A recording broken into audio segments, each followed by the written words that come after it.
ce mai faceți? Abonaților, nu știu dacă am început un canal. Ăsta e primul videoclip al meu. Și sper că vă place, că o să ne jucăm un joc. Tower of Hell.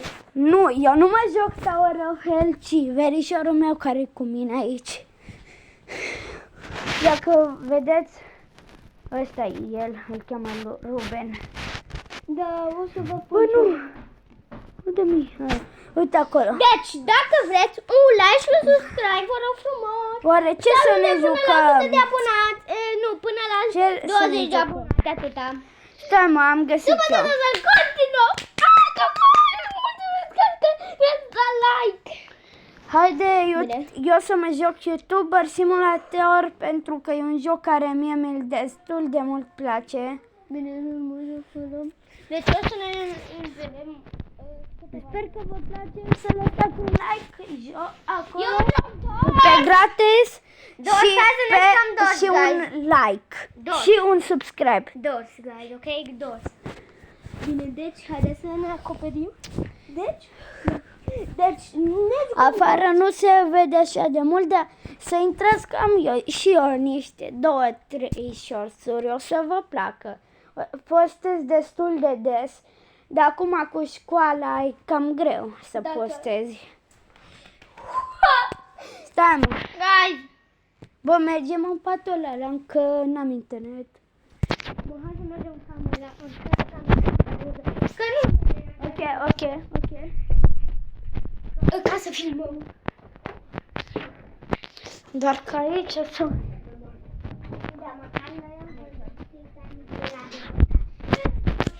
Da, Ruben! Taci tu! Da, mă îngândesc tu! Și înțeles tu, și acum să închidem.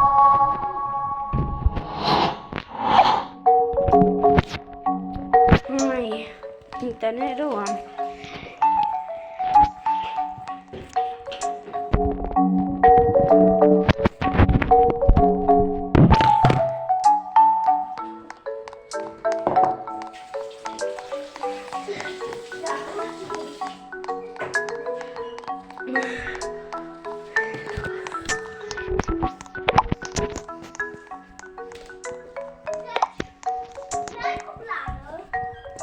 Repejor!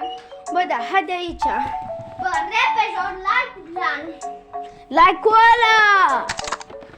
Deci eu sunt Oana. Da. Stai puțin. Bă, ia tu pena. Bă, ia tu pena asta. Stai, bă. Stați, mă. Stați, acum ne jucăm. Hai, vreți cu abonații care se abonez? Vedeți că în câteva zile o să avem un live. Nu, numai până la 80 de abonați. Eu o să fac.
asta e gata. Îmi pare rău, pa!